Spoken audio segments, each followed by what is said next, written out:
आप सभी लोग को स्क्रीन दिख रही बेटा?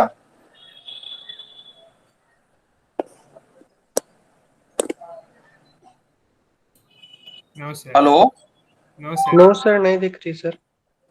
शेयर तो किया मैंने। मेरी दूसरी वाली स्क्रीन को पिन करो, 2 विंडो और ही होंगी। सर लिख के आ रहा है संतोष कुमार द्विवेदी इज प्रेजेंटिंग, पर कुछ दिख नहीं रहा उस पे।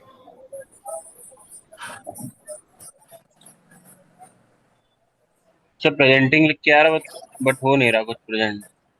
अच्छा 1 मिनट होल्ड करो, एक्चुअली लाइट चली गई ना।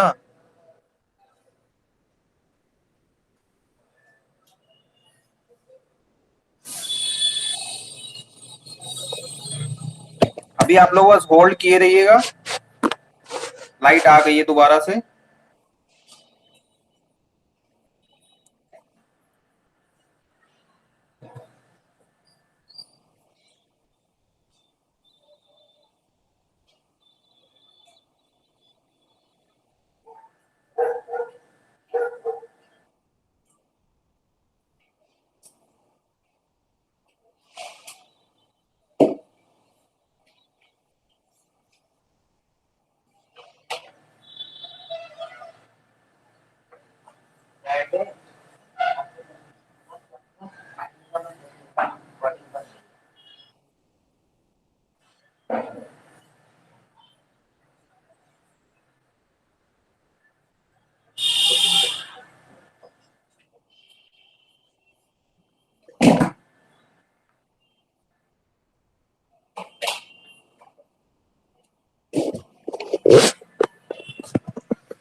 अभी भी नहीं आई स्क्रीन? No sir. बस नो वेट सर। करो नो बेटा। सर, नहीं आएगा। हाँ थोड़ी देर बस, लाइट आ रही है, बस थोड़ी देर वेट करिए।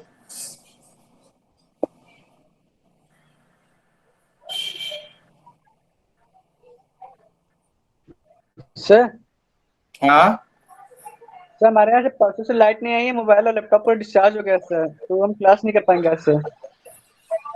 अरे किसी तरह से करो, मैं भी तो कर ही रहा हूँ। सर कर रहा हूँ सर, लेकिन अभी बहुत कम चार्ज है ना सर, डिस्चार्ज ना हो जाए इसीलिए बता दिए। अब देख लो फिर अपने हिसाब से, मैं वीडियो डालूंगा उसको देख लीजिएगा। Okay sir. हम्म।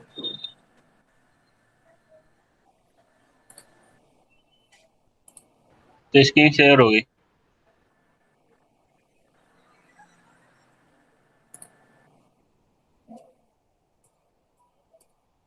आ गया? Yes sir. Yes sir.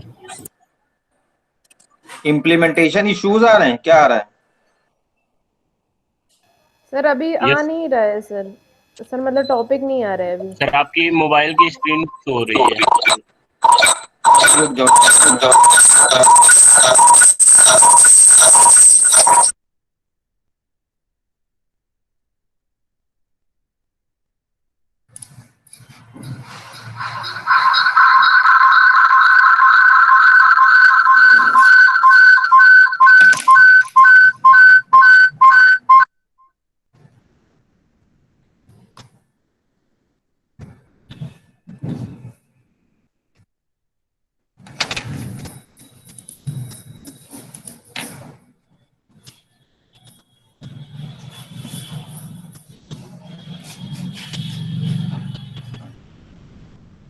अब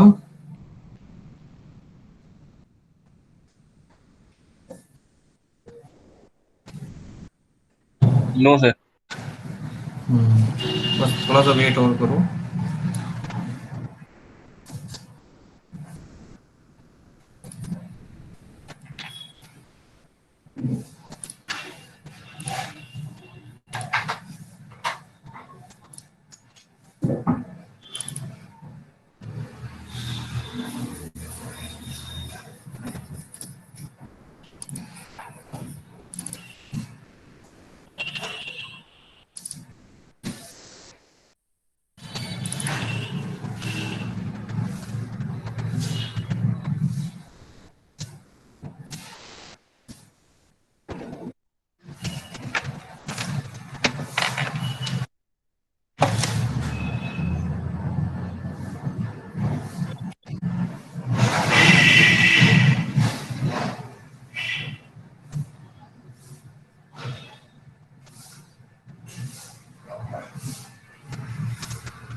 आप बताइए।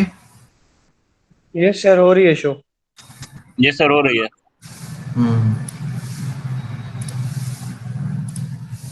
ठीक है, मेन वाली स्क्रीन पे आ जाइए, तो अब आपको दिखने लगेगा।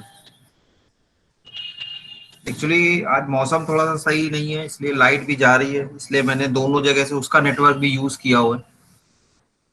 सो now come to the important topic, this is implementation issues. Aditya Raj Chandra,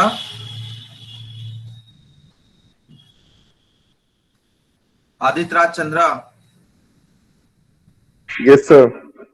क्या हो रहा है? फिर से वही शुरू हो गया? नहीं सर, सर दो कल दिन छुट्टी, 2 दिन सर छुट्टी, फिर एक क्लास अटेंड करना, फिर 2 दिन छुट्टी, फिर एक क्लास अटेंड करना। नहीं नहीं सर कल तो सेमिनार था, तो तो सर कल सेमिनार में तो क्लास नहीं की जाती है? सर सेमिनार अटेंड किया था सर। सेमिनार अटेंड किया था तो ट्यूट क्लास, ट्यूट के नहीं है बेटा। ध्यान नहीं दिया था सर, मैंने उस पर देखा नहीं था सर। देख लो, इन सब से सीधे आपकी अटेंडेंस लॉस हो रही है और कोई। Yes sir.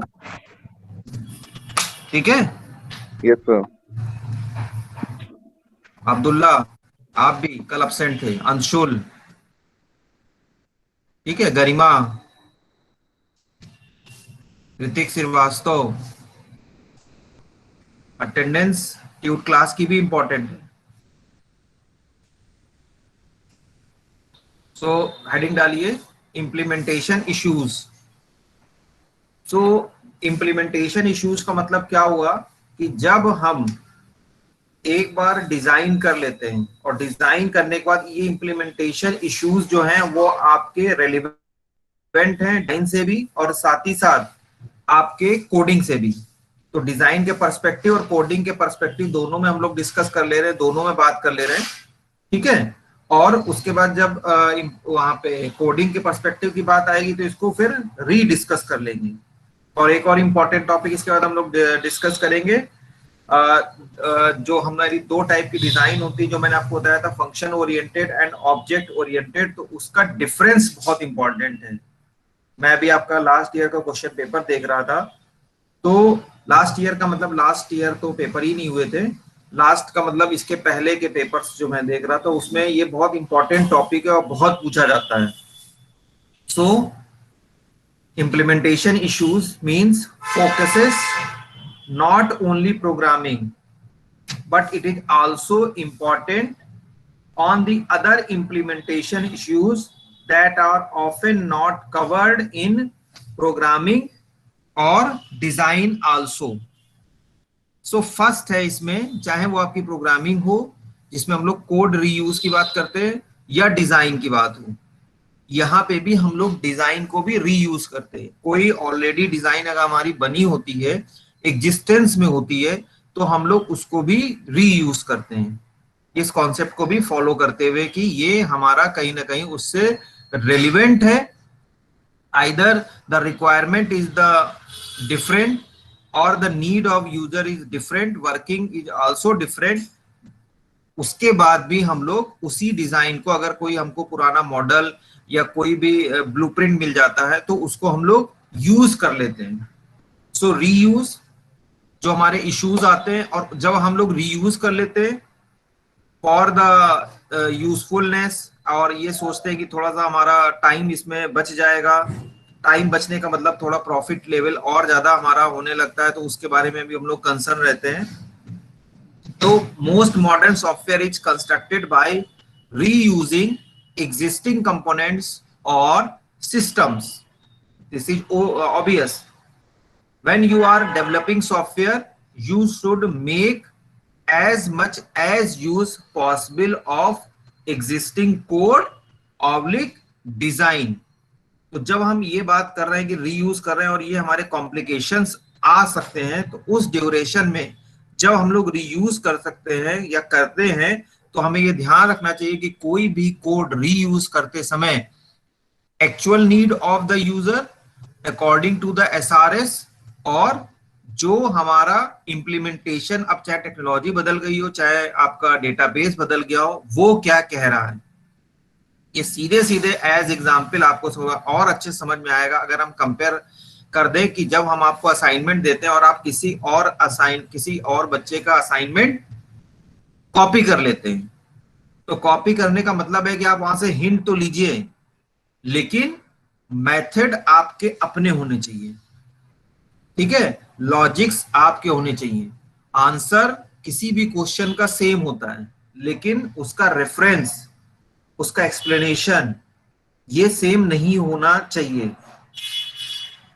अगर large number of people are writing same answer, तो some common point will be naturally same, but as it is पूरे सेंटेंसेस या किसी एक ने वही गलती करी तो आपकी कॉपी में भी वही गलती है, तो इसका मतलब वो आपका लॉजिक्स से भटक गया है, आपका अपना कुछ नहीं है. बात समझ में आ रही. रीयूज, तो रीयूज करने का मतलब क्या है और इम्प्लीमेंटेशन में हमें कहां प्रॉब्लम आती है. दूसरा है कॉन्फ़िगरेशन मैनेजमेंट. ये हम लोग और डिटेल 4th यूनिट में पढ़ेंगे. During the development process you have to keep track of many different version of each software component in configuration management system. So this problem may also be arise during implementation, whether it is design or coding. Post target development production. Third जो issue है आपका, software doesn't usually execute on the same computer as the software development environment. It is not necessary. तो हो सकता है वो किसी और साइट पे हो, वो किसी लोकेशन कोई और हो, इन्वायरमेंट कोई और हो, टाइप्स ऑफ यूजर में भी डिफरेंट. तो ये भी प्रॉब्लम यूजर फेस करता है. You develop it one computer that is host system and execute in a separate computer that is target system. तो इसका हम लोग सीधे सीधे एग्जाम्पल देते हैं कि जब भी एप्लीकेशन बनाएं तो क्लाइंट सर्वर आर्किटेक्चर को फॉलो करें. क्लाइंट सर्वर आर्किटेक्चर को फॉलो करने की जब हम लोग बात कहते हैं या ये कॉन्सेप्ट की बात करते हैं, तो इसका मतलब होता है मेन प्रोग्राम हमारा सर्वर पे रन करता है और सर्वर साइड स्क्रिप्टिंग के थ्रू और अनदर मैकेनिज्म के थ्रू फिर वो क्लाइंट के पास आता है. ठीक है, तो जो भी रिक्वेस्ट या रिस्पॉन्स ये फुलफिल होते हैं with the help of server, और server is nothing a special type of system और machine जिसकी तरफ आप देखते हैं कि ये हमारी रिक्वायरमेंट को फुलफिल कर सकता है, ये केपेबल है हमारी रिक्वायरमेंट को फुलफिल करने के लिए, और सर्वर कुछ नहीं होता है। So these are the common important issues. Next है इसमें कैरेक्टरिस्टिक्स ऑफ, पहले हम लोग ये थोड़ा सा और बात करें सॉफ्टवेयर डिजाइन एंड इम्प्लीमेंटेशन, फिर मैं आपको कुछ कैरेक्टरिस्टिक्स भी इसकी बताऊंगा। Software design and implementation. The implementation phase is the process of converting a specification into executable system. तो हमने आपको बताया, अभी तो हमने इम्प्लीमेंटेशन एक्चुअल बताया। बहुत सारे लोग इम्प्लीमेंटेशन को कोडिंग पार्ट से समझते हैं, यानी जो प्रैक्टिकल इम्प्लीमेंटेशन हो रहा है, नहीं। सॉफ्टवेयर डिजाइन भी इम्प्लीमेंटेशन का एक पार्ट है, क्योंकि जो हाइपोथेटिक्स है या आपके लॉजिक्स है या जितनी भी हमारे माउथ वर्ड्स हैं, वो सब ऑलरेडी एक डॉक्यूमेंट में बाइंड हो जाते हैं, जिसको हम लोग कहते हैं एसआरएस, सॉफ्टवेयर डिजाइन डॉक्यूमेंट। अब जितना भी काम आगे हो रहा है, जो भी हम लोग प्रोसेस कंटिन्यू करते हैं, वो आपका डिजाइन हो, इम्प्लीमेंटेशन हो, इम्प्लीमेंटेशन मतलब कोडिंग या testing, these are working modules. तो ओवरऑल इसको हम लोग इम्प्लीमेंटेशन ही कहते हैं। If an incremental approach is used, it may also involve refinement of the software specification. Software specification का refinement या review हम लोग already discuss कर चुके हैं। उसमें पूरा हम लोग ने review का एक प्लान डिस्कस किया था, उसकी टीम कॉन्स्टिट्यूट की थी, पूरा प्रोसीजर होता है और उसकी एक रिपोर्ट भी फॉर्म होती है, और फाइनली ये इनकॉर्पोरेट होता है with the help of design. A software design is a description of structure of the software to be implemented.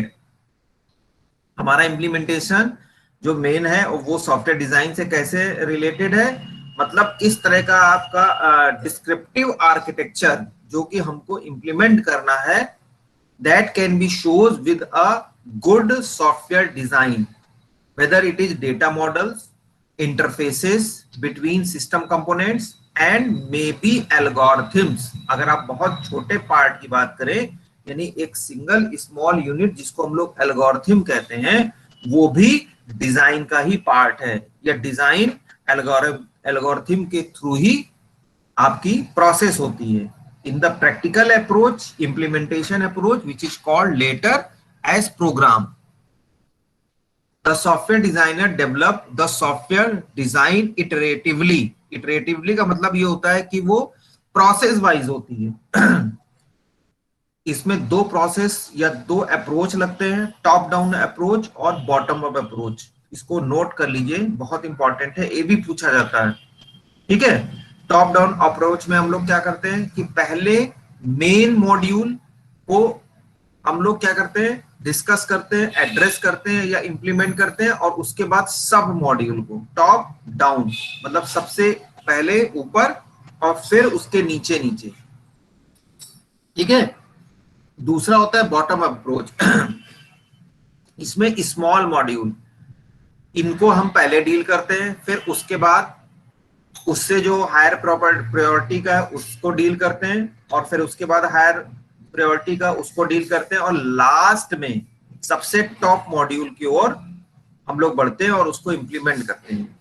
So these are two different approaches and these are implemented according to the size and the priority of project.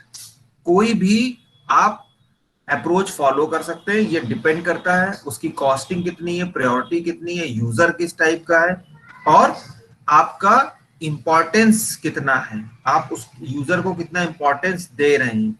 और importance आप तभी देंगे या तो उसका interest हो या उसका जो कॉस्टिंग है या बजट है वो थोड़ा हाई हो। ज्यादातर एक गुड सॉफ्टवेयर डिजाइन की जब हम लोग बात करते हैं और उसमें इस अप्रोच की बात करते हैं, तो बॉटम अप अप्रोच बहुत अच्छा माना जाता है।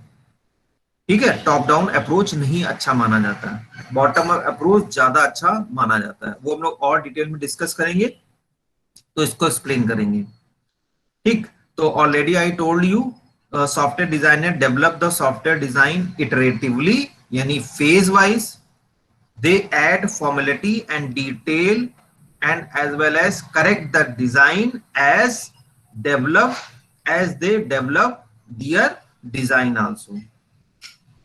So here an abstract model of design process showing inputs, activities and the document to be produced as output. ये मैंने आपको डिजाइन का लेआउट पहले ही बताया हुआ है, लेकिन अब ये इम्प्लीमेंटेशन के कैसे साथ इसको मर्ज करना है, कैसे इसको यहाँ पे एक्सप्लेन करना है, इसलिए ये सीधे पिक्टोरियल रिप्रेजेंटेशन है ओवरऑल डिजाइन का. So it is also advisable, note it down, draw your diagram in your copy. क्योंकि इस तरह से नोट देते रहेंगे तो बहुत सारे लोग इसको बना भी नहीं रहे, तो कम से कम एटलीस्ट जो साइलेंट फीचर्स हैं आपके, जो इंपॉर्टेंट पॉइंट्स हैं, उनको जरूर आप यहाँ पे मैनेज कर सकते हैं, लिख सकते हैं, बना सकते हैं. तो इसको जरूर बना लीजिए. तो जो डिजाइन के इनपुट्स हैं वो है आपका पहले प्लेटफॉर्म इंफॉर्मेशन, जो बेसिक इंफॉर्मेशन है, रिक्वायरमेंट स्पेसिफिकेशन यानी वो SRS, और डेटा डिस्क्रिप्शंस आल्सो. ठीक. जब आप डिजाइन की एक्टिविटीज के होंगे तो उसमें आर्किटेक्चरल डिजाइन है, हम लोग बहुत ज्यादा इसको डिटेल में पढ़ चुके हैं. इंटरफेस डिजाइन है, कंपोनेंट डिजाइन है. These are the part of आपका जो डिटेल डिजाइन है या लोअर लेवल ऑफ डिजाइन है. साथ ही साथ डेटाबेस डिजाइन. तो आप देख भी रहे हैं आर्किटेक्चरल डिजाइन की जब बात करते हैं तो वो इंटरफेस, यानी इंटरफेस का मतलब यूजर इंटरैक्टिव पेजेस, GUI, इसको भी डील कर रहा है, और साथ ही साथ बैकएंड डेटाबेस को भी डील कर रहा है. Further interface design is the part of detail design और द लोअर लेवल डिजाइन. ये और कंपोनेंट डिजाइन, उसके भी अलग अलग separate component, whether these are the modules या मॉड्यूलरिटी आप अप्रोच फॉलो कर रहे हैं with the help of applications, practical applications, जैसे कि कोहेशन और कपलिंग. जब मॉड्यूल की बात करते हैं, कंपोनेंट की बात करते हैं, तो जब डिफरेंट मॉड्यूल्स हैं तो either you will follow cohesion और कपलिंग और बोथ. इनको फॉलो करते हुए ओवरऑल आपकी डेटाबेस डिजाइन होती है. और आउटपुट्स किस तरह से आपके मिलते हैं? सिस्टम आर्किटेक्चर के फॉर्म में, जो आपकी सॉफ्टवेयर डिजाइन डॉक्यूमेंट होता है जिसको हम लोग कहते हैं डेटाबेस स्पेसिफिकेशन, इंटरफेस स्पेसिफिकेशन और component specification. These are the design outputs. So this is the overall software design process. The diagram suggests that the stages of design process are sequential, means they are interleaved. A feedback from one stage to another and rework can't be avoided in any design process. ये मैं आपसे कई बार discuss भी कर चुका हूं कि जब भी फेज वाइज मैनर में आप डिजाइन करें या डेवलपमेंट करें यानी कोडिंग करें, तब भी किसी एक पर्टिकुलर प्रोसेस का आउटपुट दूसरे के लिए एज इनपुट वर्क करता है. तो ये भी हमें स्टेज मेंटेन करनी है, कहीं किसी जगह बैकलॉग या डेडलॉक क्रिएट ना हो. दूसरा, रिवर्क यानी refinement process should be going on. ये कहीं पे स्टॉप नहीं होना चाहिए या कहीं ब्लॉक नहीं बनना चाहिए.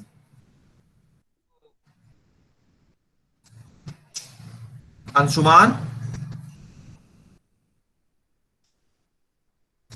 Anshuman, yes sir. हाँ, कितना time? Sir sorry sir. Sorry की क्या मतलब है? कोई आपने गुनाह थोड़ी ना कर दिया है. लेकिन टाइम कितना हो रहा है ये तो बताइए. सर 9:27.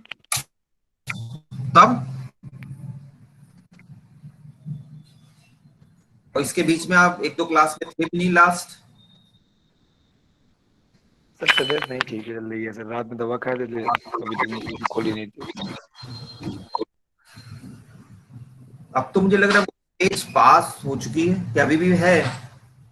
सर अभी भी वो स्टेज है?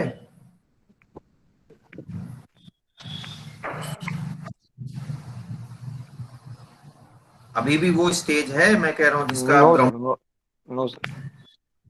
फिर थोड़ा सा समझिए चीजों को. यस. आप ये सब चीजों से थोड़ा ऊपर उठिए. 4 सेमेस्टर आपका निकल रहा है, खत्म हो रहा है. यस. बहुत सारी एक्टिविटीज पेंडिंग चल रही हैं आपकी, सब चीजें मैटर हैं। सर आज सारी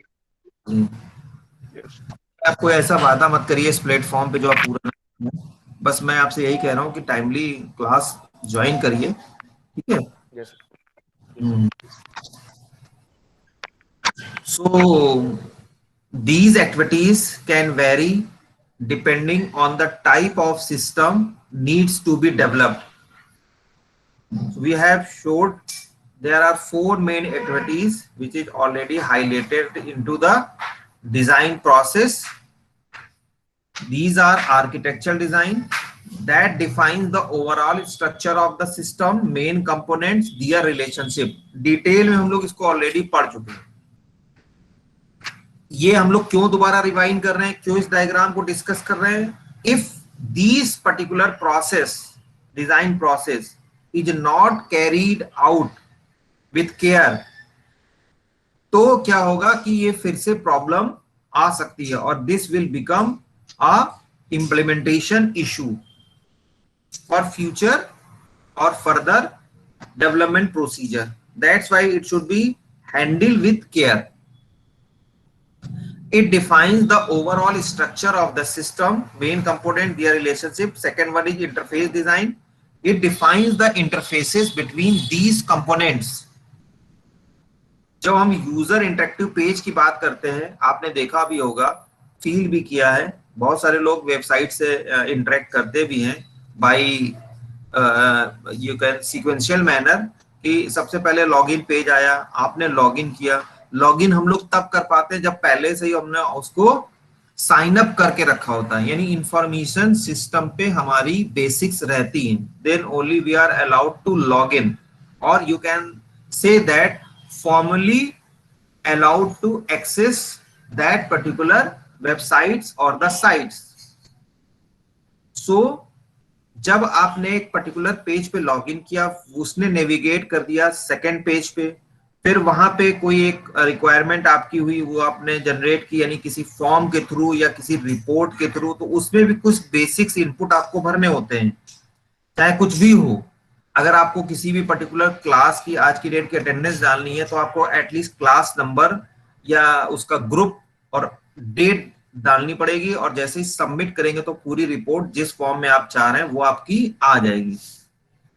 वहां पे भी फर्दर नेविगेशन होता है कि अब आगे स्टेप आपको क्या करना है, इस रिपोर्ट को प्रिंट करना है या बैक अपने मेन्यू में जाना है। यानी ये जो डिफरेंट डिफरेंट इंटरफेसेस होते हैं या डिफरेंट डिफरेंट कंपोनेंट होते हैं, इनको एक फर्दर इंटरफेस में बाइंड करना, तो ये हमारा मेन काम इंटरफेस डिजाइन के थ्रू ही हो जाता है। ये हमको उसी समय नहीं पता चलता है, ये डिजाइन में ही हमें पता चल जाता है जब हम लोग और डिटेल डिजाइन की बात करते हैं। ये जो मैकेनिज्म है, ये ऐसे होगा, यहाँ पे जाएंगे, फिर हम ये करेंगे, और हर पेज पे नेविगेशन का ऑप्शन भी देंगे, लाइक डब्ली लिंक लिस्ट। यहाँ पे हमें प्रीवियस भी जाने की, पेज में जाने की फैसिलिटी है, या मेनू में जाने की फैसिलिटी है, या फर्दर मूव करने की फैसिलिटी है, एंड किसी भी प्लेस पे जाकर एक ऑप्टिमम लेवल पे जाकर के आपको क्विट करने की भी परमिशन रहती है जब हम डिजाइन करते हैं। भाई डब्ली लिंक लिस्ट में अगर आप एग्जैक्ट कंपेयर करेंगे तो वहां पे हमारे पास बाउंडेशन होता है कि आप कहीं ना कहीं लास्ट में जाकर के, जब तक कि पूरा विजिट नहीं हो जाएगा, ट्रैवर्स अगर आपने कर दिया है, तब तक आप क्विट नहीं कर सकते, बीच में ही फंसे रहेंगे। ठीक है, यहाँ पे ये हमेशा पॉसिबिलिटी रहती है, आपने देखा होगा साइट पे कहीं ना कहीं साइन आउट या लॉग आउट या क्विट का ऑप्शन मिलता ही रहता है, अगर कोई फर्दर प्रोसीजर नहीं है या कोई हैंग्ड नहीं है। So a component can be used without having to know its implemented. Once the interface specification are agreed, the components can be designed and developed concurrently. ठीक है, ये मैंने आपको बताया पैरेलली हमारा प्रोसेस होता रहता है, कंपोनेंट्स का प्रोसेस होते होते और उसको हम लोग आगे कॉन्करेंट प्रोसेस के थ्रू मूव करते रहते हैं। नेक्स्ट है component design. Take each component and design how it will operate with specific design. Left, this is only left to the programmer or developer.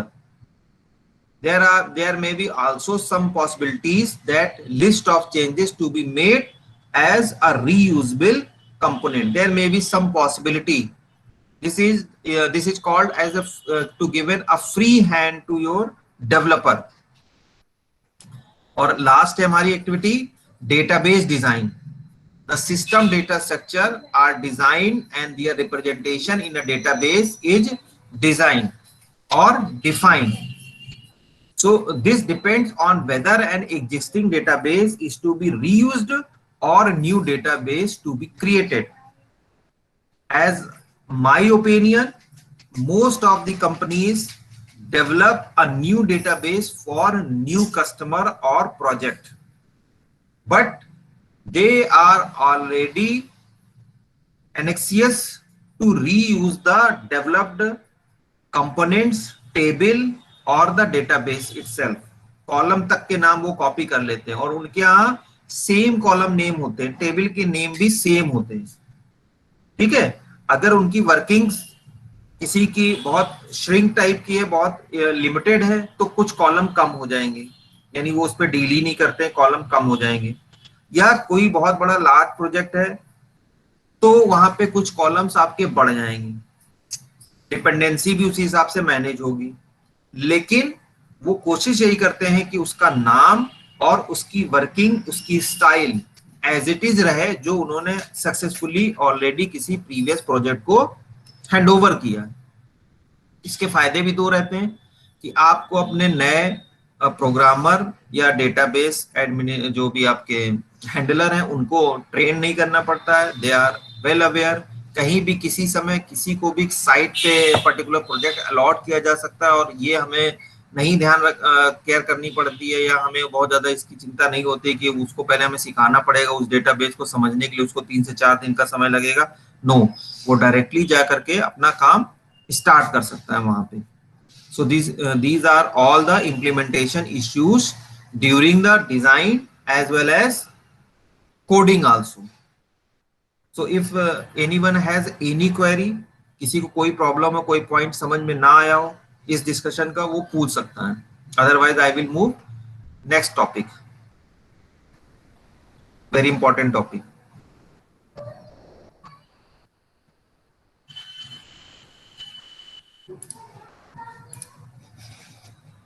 अभी Yes, sir. हाँ, कोई दिक्कत, कोई प्रॉब्लम, कोई question? No, sir. No, sir. हाँ, पूछा जाता है, ये ध्यान रखिएगा. देखिए, जब हम कहते हैं पूछा जाता है तो आपको 3 फ्रंट पे यहाँ पे इसकी तैयारी करनी है. फर्स्ट फ्रंट आपका जो एंड सेमेस्टर एग्जामिनेशन है, वो किसी भी मोड में क्यों ना हो. सेकेंड, जब हम बात करते हैं तो आपका चाहे वो समर ट्रेनिंग का वाइवा हो या प्रोजेक्ट का वाइवा हो, मैंने आपको फिर से बताया कोई कोडिंग नहीं लिखवाने जा रहा है, ना ही कोई कनेक्टिविटी कराने जा रहा है. ओवरऑल यही सब कॉन्सेप्ट पूछे जाएंगे.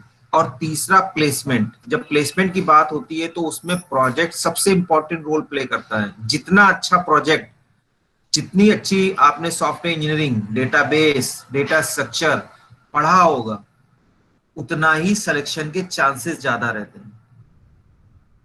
क्योंकि प्रोग्रामिंग आती है, ये सबको पता है, और प्रोग्रामिंग आपको वो सिखा देंगे, उसमें कोई बहुत बड़ी बात नहीं है. कॉन्सेप्ट, डेटाबेस के कॉन्सेप्ट, डेटा स्ट्रक्चर के कॉन्सेप्ट, एमआईएस कैसे बनती हैं, कितने टाइप के एमआईएस होती हैं, एमआईएस के कॉन्सेप्ट, सॉफ्टवेयर इंजीनियरिंग का प्रैक्टिकल वर्किंग नॉलेज, ये सब 3-4 ऐसी चीजें हैं जो आपको आनी चाहिए. और जितना ये आप अच्छे से एक्सप्लेन कर लेंगे, जितना थ्योरेटिकल नॉलेज आपके पास होगी, उतने नंबर ऑफ टाइम्स चांसेस आपके बढ़ जाएंगे for selection in a good software company. ठीक है.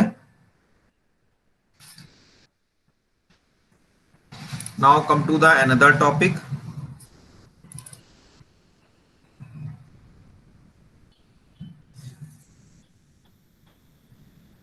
स्क्रीन आपको दिख रही है?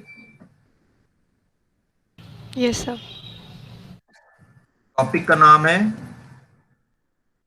Function oriented versus object oriented design.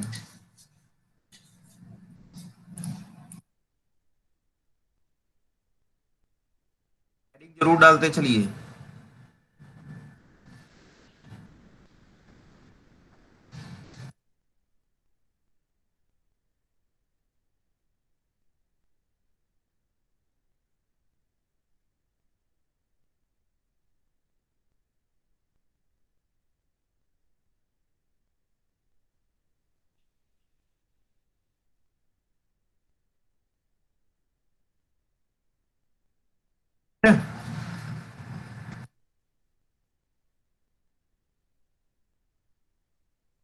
देख पा रहे हैं सब लोग? This is function yes oriented, sir. Object oriented design. हाँ,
आवाज आ रही मेरी?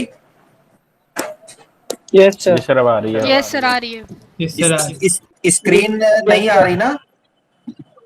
No sir sir. स्क्रीन नहीं शेयर हो रही। हाँ, लाइट चली नो गई है, सर, स्क्रीन नहीं आ एक्चुअली रही। लाइट चली गई है। जरा होल्ड करिए, या मैं आपसे डिस्कस कर ले रहा हूँ। आप इन्हीं पॉइंट्स को थोड़ा सा लिख लीजिए, नोट कर लीजिए। मैं इसको नोट्स प्रोवाइड भी करूंगा और फिर से इसका लेक्चर ले लूंगा। लाइट चली गई, लाइट बहुत डिस्टर्ब कर रही है आज।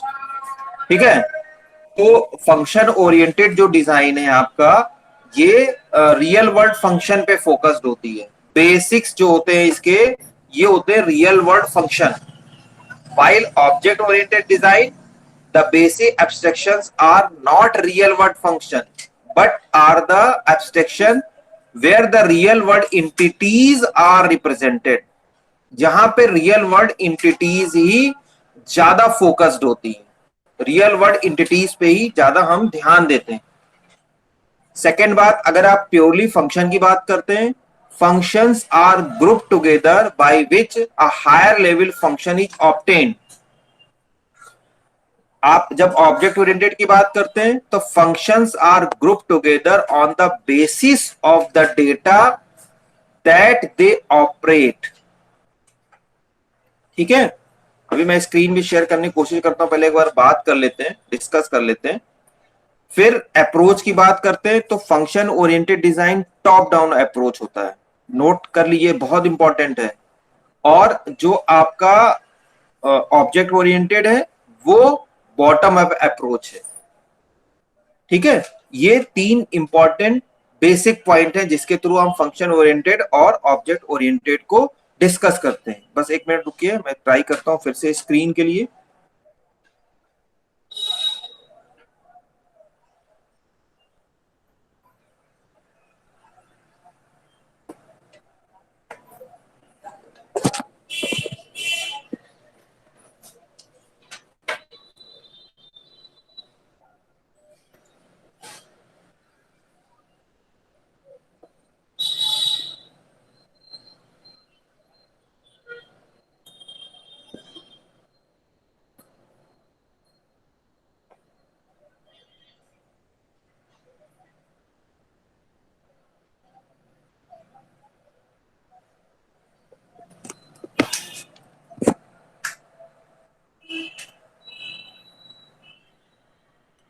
क्या कोई स्क्रीन दिख रही है आपको?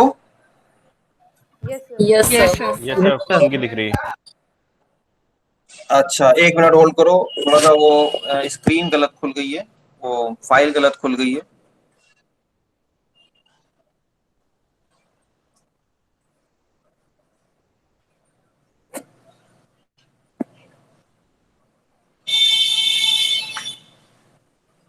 मोबाइल पे हैंग कर रहा है।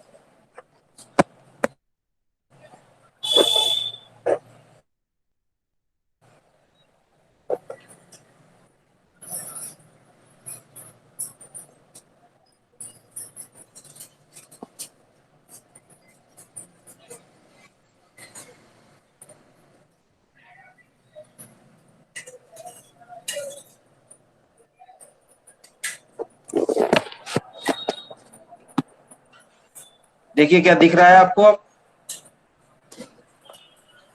Yes sir. फंक्शन ओरिएंटेड और ऑब्जेक्ट ओरिएंटेड दिख रहा है? Yes sir.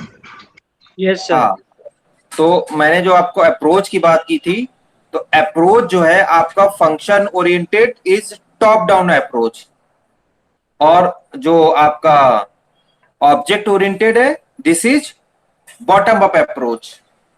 बस लाइट आ गई है, थोड़ा सा और देख लीजिए, आज थोड़ा सा डिस्टरबेंस ज्यादा हो रहा है। डिकम्पोजिशन की बात करते हैं। In function oriented we decompose functional और प्रोसीजरल लेवल, एंड जब आप ऑब्जेक्ट ओरिएंटेड की बात करते हैं तो हम लोग डिकम्पोज करते हैं इन क्लास लेवल, हम क्लास में डिकम्पोज करते हैं। आपने सभी लोगों ने इनहेरिटेंस पढ़ा हुआ है, इसीलिए इनहेरिटेंस का कॉन्सेप्ट आया है कि हम ऐसा नहीं कि एक ही क्लास में ही सब कुछ कर लेंगे, हम डिफरेंट डिफरेंट क्लास बनाते हैं और क्लास से ही फर्दर न्यू क्लास बनाते हैं, जिसको हम लोग कहते हैं डिराइव्ड क्लास आल्सो। यही तो करते हैं इनहेरिटेंस में। या हम ऐसा नहीं कि सारे ऑब्जेक्ट या सारे फंक्शंस, अगर हम इसमें मेथड्स फंक्शन ना कह के हम लोग मेथड्स कहते हैं ऑब्जेक्ट ओरिएंटेड में, तो एक ही जगह एक ही पर्टिकुलर मेथड्स के अंदर या क्लास के अंदर नहीं करते हैं। हमें जहां जैसी जरूरत होती है हम अकॉर्डिंग टू वहां पे उसके हिसाब से एक्सेसिबिलिटी को बढ़ा देते हैं। So these are the basic differences of function oriented and object oriented design. Now एक पॉइंट आपको बहुत यहां पे अच्छे से दिख रहा होगा, ये देखिए, ये बहुत ही अच्छा और बहुत ही रियल लाइफ 3 डिफरेंसेस हैं और वेरी वेरी इंपॉर्टेंट है। ये मैं आपको नोट्स भी आपको भेजूंगा, आप इसको जरूर पढ़िएगा। और इससे रिलेटेड क्वेश्चंस भी आए हैं। क्वेश्चंस आए हैं का मतलब ये राजीव मल की बुक का ही पूरा पूरा नोट्स है और इससे फ्रेम होकर के क्वेश्चन बना हुआ है। सो जो डिफरेंसेस हैं वो क्लियरली है, सिर्फ 3 डिफरेंसेस, और जितने भी हम लोग ने पॉइंट डिस्कस किए उनको समराइज कर दिया है with example. So unlike function oriented design method, in object oriented the basic abstractions are not real world function, और कौन से, जैसे sort, display, track, but real world entities such as employee, picture, machine. ये सब example यहां पे हम लोग देते हैं किसमें, ऑब्जेक्ट ओरिएंटेड डिजाइन। वहां पे मेन हमारा फोकस होता है फंक्शन पे, यहां पे मेन फोकस होता है ऑब्जेक्ट पे। For example, in object oriented design an employee payroll software is not developed by designing functions such as update employee record, get employee address, but by designing objects such as employee, department, etc. जो आपको table बताई जा रही है, जो database की हम लोग बात करते हैं। इसीलिए देखिए फंक्शन ओरिएंटेड में हम लोग डेटाबेस को बहुत लिमिटेड रखते हैं। जैसे आप लोग सभी लोग ने एमएस एक्सेस भी यूज किया होगा और बहुत सारे लोगों को थोड़ी सी फेमिलियरिटी होगी माई एसक्यूएल की, ओरेकल की या एसक्यूएल सर्वर की। सभी ने यूज किया?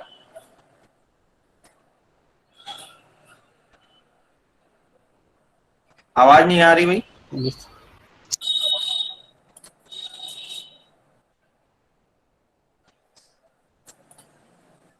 है?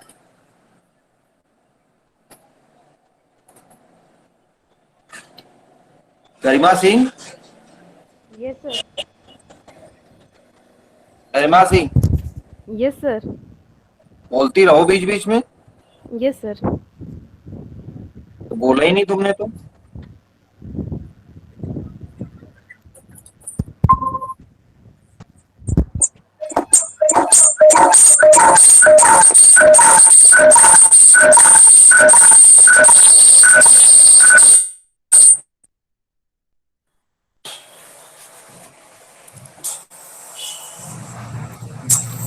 अब मेन स्क्रीन आ गई होगी।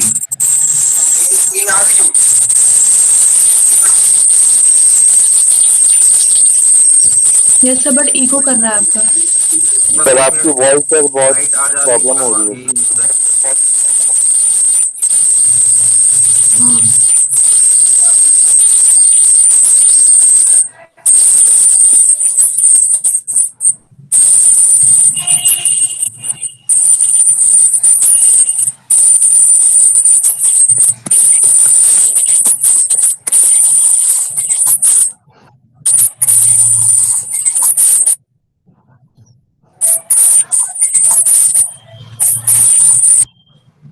बस हो गई problem solve. Yes sir. Yes, sir.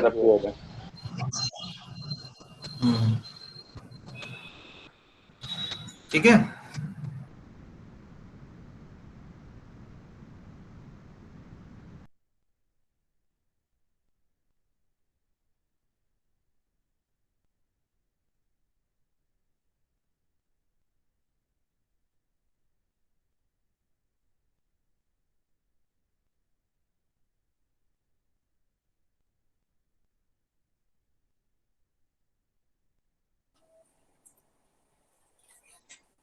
राज,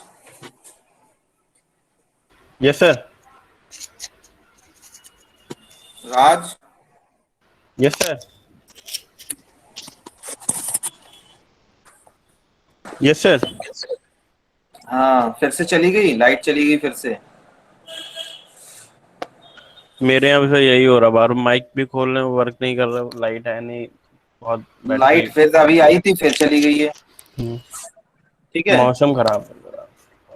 अरे मौसम तो खराब है लेकिन कुछ लोग जो है इस पे दिक्कत कर रहे हैं बहुत ज्यादा। अब ऐसा करिए सभी लोग पहले तो चैट बॉक्स में अटेंडेंस लिख दीजिए।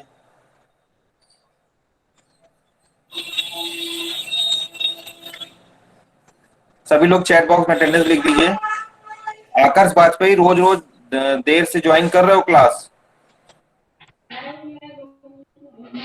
सर ज्वाइन कर रहे थे, पता नहीं क्या लिखा रहा था कि you can not connect to this class, पता नहीं क्या लिख के आ रहा था, अभी ज्वाइन हुई है अरे सर। तो ये बताओ नेटवर्क वगैरह की हो सकता है दिक्कत हो, बाकी तो कोई प्रॉब्लम है नहीं। मैं तो कंटिन्यूअस क्लास कर रहा हूँ, आप देख रहे हैं सर ये मेरी हमारी तरफ क्लास। से पता इसीलिए नहीं है। मुझे सुबह से ये पता था, इसीलिए मैंने दोनों इक्विपमेंट से ज्वाइन कर लिया है। तो मैं जो है इस मोबाइल का डेटा भी यूज कर ले रहा हूँ। देख रहे हैं मेरी क्लास इंटरप्ट नहीं हुई, एक बार भी ब्रेक नहीं हुई है। Yes sir.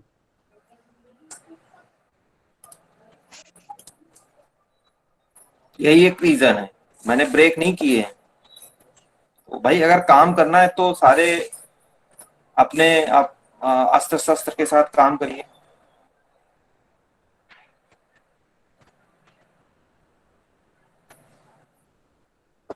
सभी लोग चैट बॉक्स में अटेंडेंस जरूर लिख दीजिएगा कि यही रिकॉर्डेड होगा, बाद में फिर ये ना कहिएगा कि हमने थे और हमारी अटेंडेंस नहीं लग पाई कुछ भी।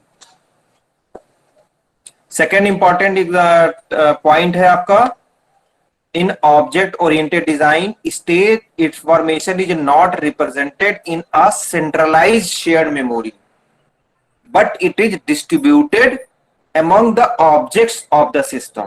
तो एक आपने ऑब्जेक्ट डेटाबेस का जो कॉन्सेप्ट सुना है, जो ऑब्जेक्ट डेटाबेस का कॉन्सेप्ट इसीलिए डेवलप हुआ है जब हम ऑब्जेक्ट ओरिएंटेड सिस्टम की बात करते हैं, तो rather than using ordinary database, object database specially created for object oriented design.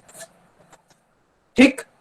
Third important point है function oriented technique such as, जिसमें आपका स्ट्रक्चर्ड एनालिसिस और structured design, structured analysis and structured design group function together if as a group they constitute a high level of function, while on the other hand object oriented technique group function together on the basis of the data they operate on।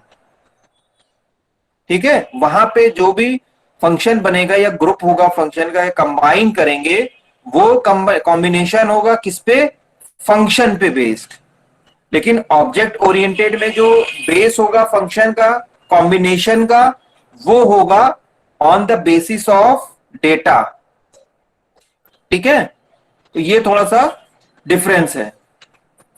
अभी फिर से light आ गई है, hold करिए, मैं एक बार फिर से आपको स्क्रीन शेयर करता हूं। अभी हैं 5-10 मिनट हमारे पास।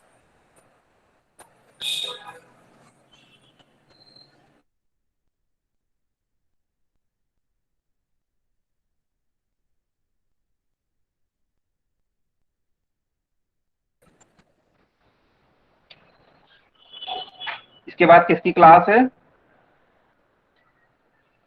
अरनेश सर। सर मैथ्स की। मैथ्स की क्लास। ठीक है। आज तो मौसम ही थोड़ा सा बहुत वैसा हो रहा है।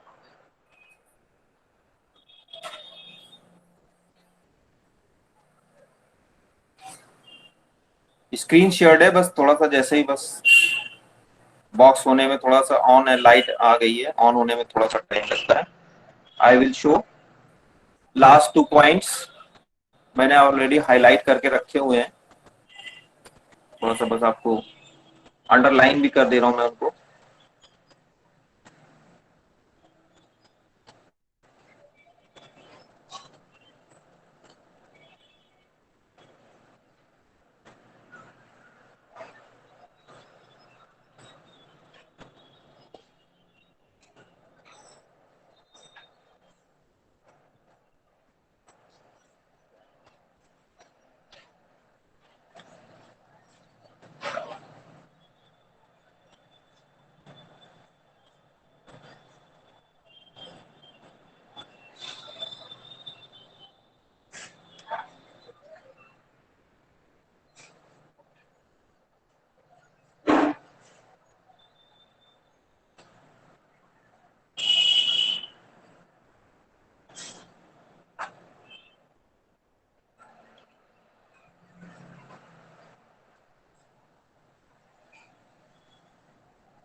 बस हो गया है।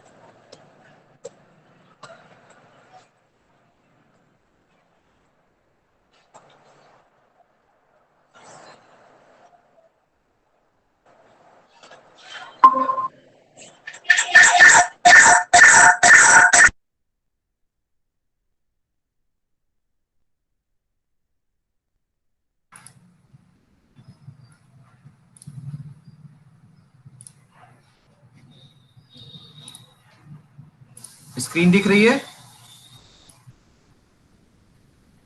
Yes sir. कौन सी स्क्रीन दिख रही है? No sir. अच्छा अरे स्क्रीन है ये तो देखो पहले, आप दिख रही होगी। राज? यस सर, अब दिख रही है। जी सर अब दिख रही। हाँ, तो ये 2 पॉइंट हमारे छूट गए थे, मैंने थोड़ा इसको अंडरलाइन और हाईलाइट भी कर दिया है।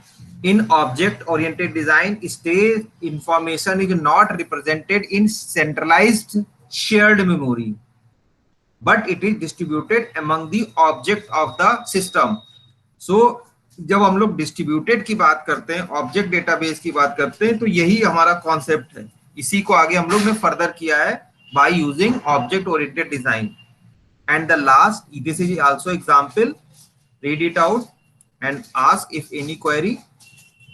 Function oriented techniques such as structured analysis and structured design group function together if as a group they constitute a higher level function. On the other hand, object oriented technique group function together on the basis of data they operate. ठीक है, बात इतनी है, बात सिर्फ इतना सा difference है। ये जो है इनका बेसिस होता है data on which they are operate. ठीक, ये मैं नोट्स आपको प्रोवाइड करूंगा। अटेंडेंस जिसने ना लगाई हो वो फिर से अटेंडेंस लगा दे, और जिसने लगा दी हो वो क्लास लीव कर सकता है।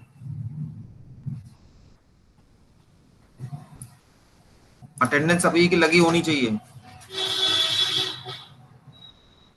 एक बार चाहे तो सभी लोग फिर से लगा दीजिएगा।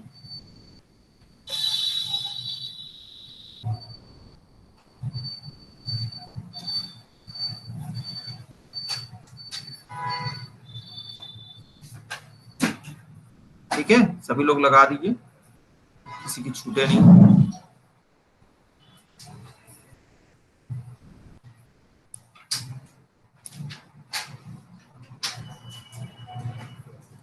और उसके बाद क्विट कर दीजिए।